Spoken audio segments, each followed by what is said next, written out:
Greetings and gratitude. It's me, Sheera Sunshine, aka Sunshine the Goddess, here with stories and advice from your fairy god auntie. It's a series that I started a while back and did not complete, and I'm circling back to finish telling these stories. I think I started with some stories that are easier to tell, that I'm less affected by, that were less personal to me, just about people that I encounter, friends and leaders. And this is going to be about my marriage, and I have kind of, I guess, just to be completely transparent, been avoiding telling some of these stories because I just was not ready to put this out there. But I'm ready now, and I'm really just excited to share the stories. And excited about the enlightenment and evolution that they could potentially bring about for the people that I serve or whatever. I got me some little notes here in preparing for this, having to go back into my memory bank and remember exactly how things happen or whatever, and trying to be very cautious of the way that I evaluate and look at myself, right? Because, there are different aspects of self. There's like the inner child, there's that angry teenager, right? And then there's who I was as a very young adult, and that's what I'm going to be talking about today. And as I was laying out the outline for the story, I was, using some not so kind words to describe the way that I behaved in some of these situations. Like, girl, what the fuck was you thinking? Like, that was some dumbass shit, that was stupid. But I wasn't stupid, I was just inexperienced, you know what I'm saying?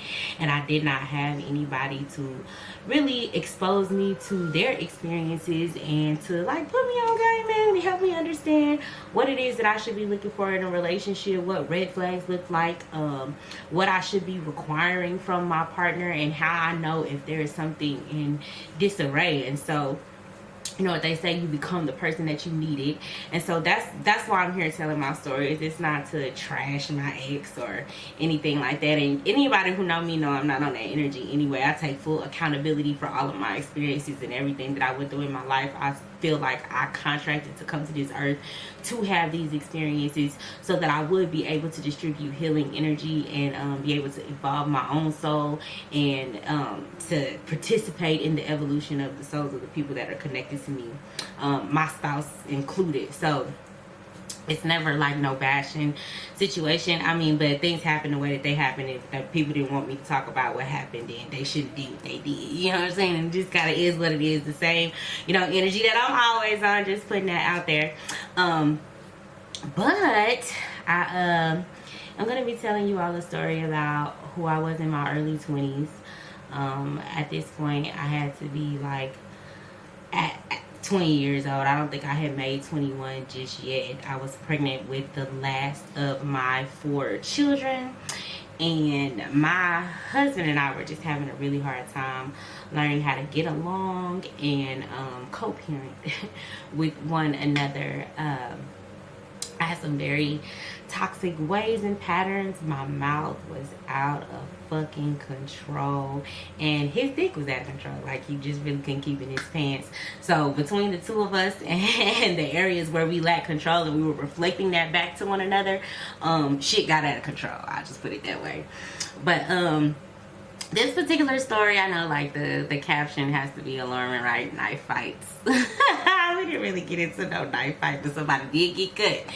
So it's an interesting story, especially looking back in hindsight and being able to see how my energy of self-sabotage was being reflected back to me in this moment. And I think, that's what I'm walking away from in reviewing this, is like how to get out of an energy of self-sabotage and how that was being reflected back to me, and all roads were pointing back to me, but I was so externally focused and so worried about meeting the external expectations that I felt like were set for me, that I just wasn't able to be self-aware and self-reflective, because those are things that come through experience over time. If you have someone to pour wisdom into you, you can also, get that type of wisdom that way. But that wasn't necessarily the case for me. And I don't want to say that nobody didn't never tell me no stories or nothing like that, but to have somebody specifically sit me down and be like, hey, this is what me and this other person went through, like details and advice about how to avoid it in the future, I can't say that I really had that. Like, I had a couple people that like shared a couple stories with me, but like that really got very practical with me of like, this is how you identify when someone is suffering from narcissistic personality disorder, and this is how you remove yourself from that situation. It wasn't none of that, so I'm gonna be giving all of that to y'all on today. This story is about the first time that I was discarded by my partner who may have been suffering from narcissistic personality disorder. I know even if he is not NPD, because I'm not a therapist and I can't diagnose him or nothing like that, he definitely exhibited the qualities, and the cycle of abuse that the cycle of abuse that we were in is definitely one that mirrors that of a narcissist or whatever. So if later I call him a narcissist instead of saying that he exhibits narcissistic characteristics, y'all will just have to excuse me because I'm telling my story, you know what I'm saying? But I do not know that he is a narcissist. He hasn't had a diagnosis to my knowledge. I just know that he displayed a lot of narcissistic tendencies, and that he came to show me my own lack of ability to take control of my life and set boundaries, and to really set a precedent for what would be acceptable in my life and what would be unacceptable. Like I said, I got married. We got married when we was about 20 years, when I was about 20 years old. And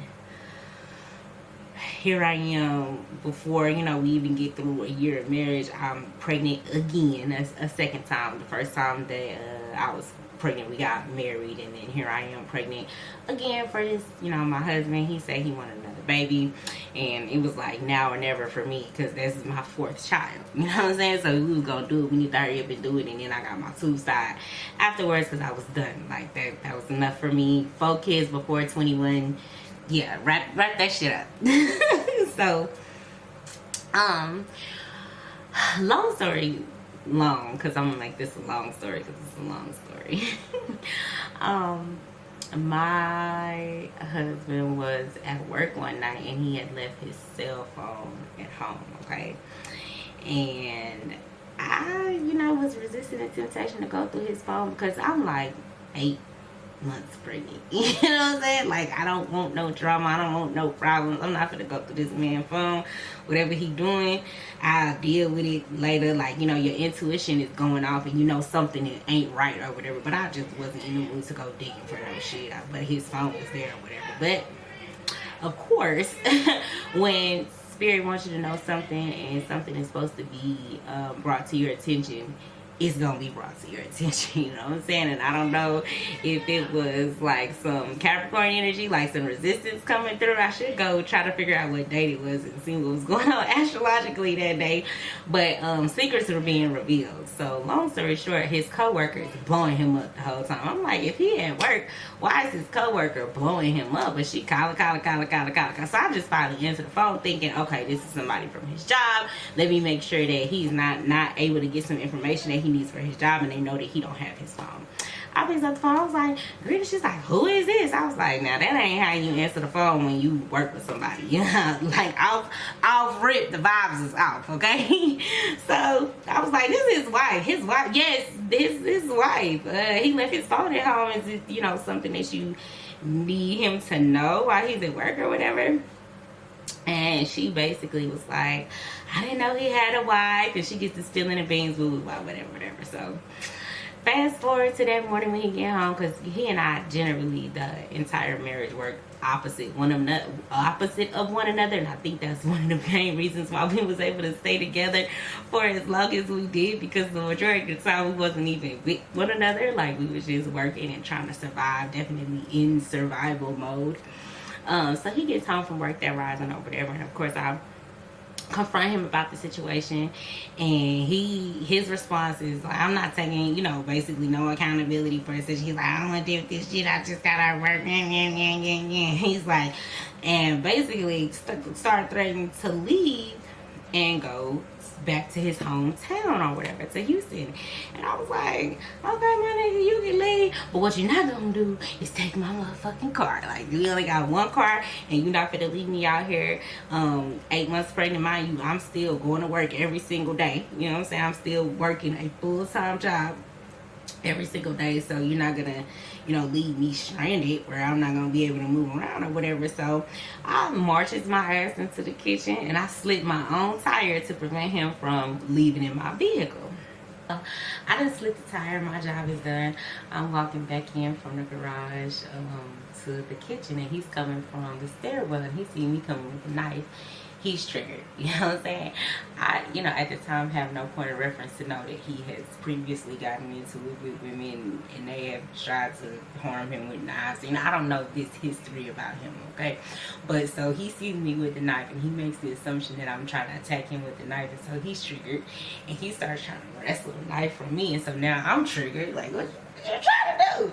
And he ends up cutting his hand on the knife while he's trying to get away from me. Now, if he was to tell this story, he would tell y'all that I cut him, but he cut himself trying to take the knife from me. But it's funny to me because that's also a reflection back to me as well, right? How here I am blaming all of these external circumstances for the fact that I'm in pain when I'm cutting my own motherfucking self, trying to push against the grain. Like, it was so many signs that that relationship should not continue that I ignored, and I just kept, you know, myself in that situation anyway, and blamed the situation instead of taking accountability and removing myself from the situation. But, you know, I was in survival mode, and I definitely didn't feel like that was an option for myself, right? So he cuts himself with a knife, and then he decides to call the police. So, mind y'all, I'm 8 months pregnant. Police get to the house. I turned on the motherfucking tears because I'm not going to jail. I'm not going to jail. We live in an area where if you call for a domestic violence issue, somebody's going to jail. And I don't know that he knew that at the time. You know, this is my hometown. I know how they operate, but I don't think he realizes that somebody's going to have to go to jail now that you call the police. Ain't going to be no peaceful resolution and you wait here till the tow truck come to fix the tire, none of that shit, and you're not taking my motherfucking car. That's my mindset. So when I get there, I'm like, he called the police because he know that I have a warrant and he thinks y'all are gonna take me to jail pregnant like this. And I just, you know, I did the most, and I was, you know, genuinely afraid of going to jail. I ain't never been to jail. I'm not going to jail, okay? So whatever I need to do in that moment to not go to jail, that's what the fuck we was gonna do. But so the police get there, I still got the knife in my motherfucking hand. They're like, ma'am, can you put the knife down? I was like, oh yeah, I'm going ahead and put this away or whatever. And they talk him down, and long story short, this nigga ends up going to jail, okay? So he go to jail, and he gets out, you know, a couple days later or whatever. But if that ain't, you know, the enemy set a trap for me and then fell into it type vibe is what happened to him that day. And I think he still resent me a little bit for that incident.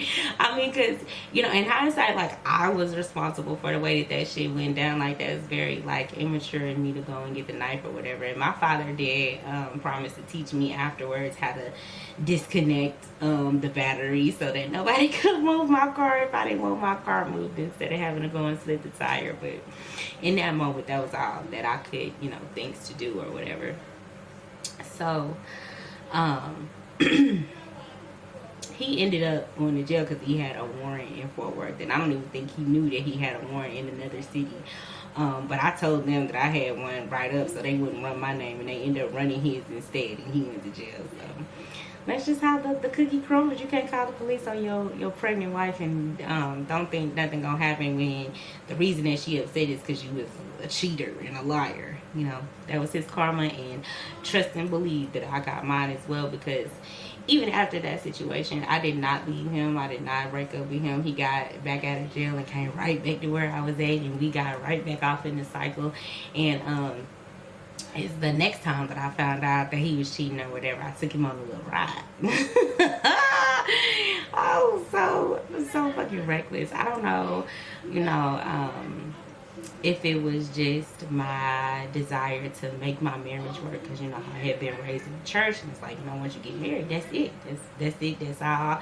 I felt like I had all my fun and sold my wild oats, and I was ready to settle down and be a wife or whatever. And it's I had seen people.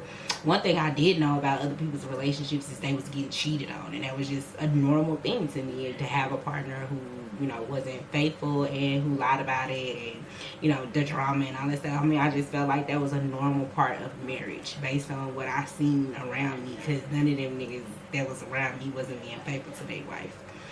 So maybe one or two, kind of, maybe, but they were the outliers of what was normal for me. So I stayed with him.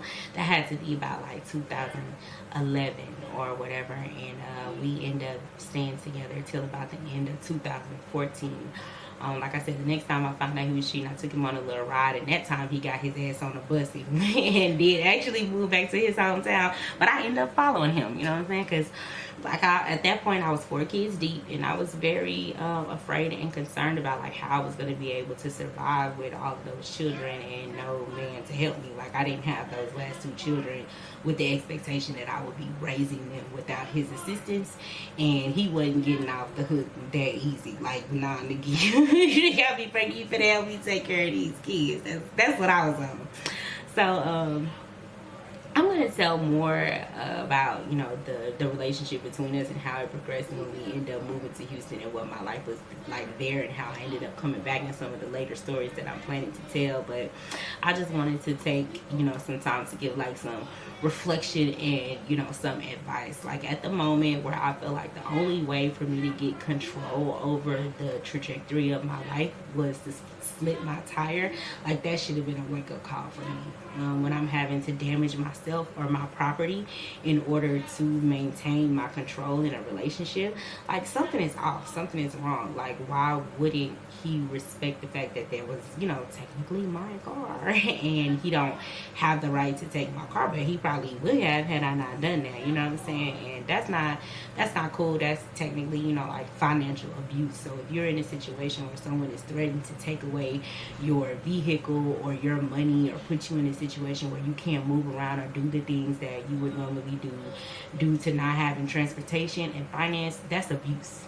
That's abuse. That's not something that you should be willing to tolerate. That's a sign that you need to remove yourself from the situation, because it's not safe for you. And definitely, if you have children, it can become an unsafe environment for your children. It's financial abuse, okay? So I just want to make you all aware of that if you were not already. And then I also want to talk about like the possessive energy that I was in. I am a Taurus, and I am very, by nature, I guess you could say, possessive. It was very important to me that I was able to like control him and wrangle him and get him to settle down and want to be, monogamous. I'm like, you married me, you don't get to fuck with no other bitches. Not in peace, any motherfucking way, right? But what I should have done was allow him to go and do whatever it is that he wanted to do, and if I wasn't happy with that, I should have removed myself from the situation. I don't think I have ever felt homicidal in my life until it was around trying to control him and his behavior within that marriage, and feeling like I was somehow validated, or my worth was determined by whether or not my husband was faithful to me and decided to stay in the marriage and honor the vows that he made to me. Definitely want to make sure that as you're in a relationship, your sense of self-worth is separate from that relationship. And I know it's easier said than done. I definitely came into that connection with some codependent ways that I needed to unlearn, that I had picked up just throughout life or whatever. Definitely always been very empathic, always very tapped into the people around me, feeling like I need to take care of them and manage their emotions and tiptoe, and so it was a normal environment for me with him. In the state that he was in, where I kind of had to tiptoe around him and, you know, manage his emotions and be like that solid rock for him or whatever, right? That was familiar to me. It was what, you know, I knew all of my life, but it was very, you know, unhealthy, and that homicidal, possessive energy that I was in, where I was willing to hurt myself and hurt him in order to try to control him, was like very, very, very toxic. And if you find yourself in that energy in your relationship, that's a good indicator that you need to get the fuck out of that relationship. Like, it ain't good for you. That possessive energy, I've never seen it lead anywhere positive. I've never seen that end up being anything productive. So if you're in a situation where it sounds familiar to the one that I'm describing, you're not safe, sis. You're not safe, and you need to get yourself out of that situation. You need to be planning your escape from that situation. It's never too late for you to break free from a situation. You're never in a situation where you're gonna be without. Universe is always going to provide for you. As soon as I removed myself from that situation, it seemed like the floodgates opened up for me, and I was very blessed, financially, spiritually, and in every way that I could possibly imagine. Now, did I face some hard times and did I go through some things? Yes, I absolutely did go through some things coming out of that relationship. But had I left that relationship earlier, I would have went through less things coming out of that relationship. But I had embedded myself so deeply into that relationship that escaping it became like a thing or whatever. If I would have just exited that relationship the first time that I was discarded, I don't know where I would be right now. You know what I'm saying? I don't know how much further I could have gotten in life if I hadn't taken what ended up being feeling like a detour. And I know all things happen for a reason, and I wouldn't change anything at this point because I'm very grateful for where I am. But if I can encourage you to go ahead and leave your situation and change your trajectory, I would like to do that on today. Encourage you to just, you know, your future is bright and you don't need anybody else, you know. And not saying that you don't need people, just saying that there is not a one specific person that you need, and that the universe is going to provide for you. People are a resource. God is the source. You know what I'm saying? And anytime that you leave from one resource, there's another resource that's available to you, you know? So just don't ever be so caught up in a partner or a situation to where you start to lose yourself and you are hurting yourself, your possessions, or others in order to make something work. All right, that is the general gist of story time today or whatever. I hope you enjoyed listening to me recount the traumatic situations that I created in my marriage, and I hope that you are also encouraged to leave the situation that you're in if you're not in a situation that is conducive to a bright future for you. Alright, you guys, enjoy. Definitely want to hear any feedback that you have in the comments. Like I said, I will be continuing this series of stories and telling you about just some other things that I went through with my husband that should have been red flags for me to remove myself from the situation. And I'll talk to you about the day that I actually did decide to leave that situation, and then the fallout from that that made it, you know, even more difficult to detach from that situation. But I was able to overcome that, and I am so happy for your attention. I appreciate your time and your interest in what I have going on. I hope you know how to reach me. If you don't know how to reach me, I'm going to be putting a link to my link tree, and you can reach out to me that way. I would love to talk to you if you are in a situation and you're looking for a way to get out of that situation. I'm not like a therapist or a certified domestic violence counselor or anything to that nature, so I'm definitely going to be referring you to that type of resource in the event that I find that you explain to me you're in an abusive situation. But I am a big sister, you know what I'm saying? I am an auntie, and I am here to listen to you and to help you determine whether or not the situation that you're in may be harmful for you, and if it's something that you should be considering escaping. And then I can also connect you to resources that will help you to move in the right direction. All right, love, peace, bliss, and happiness to you, and you have a great day.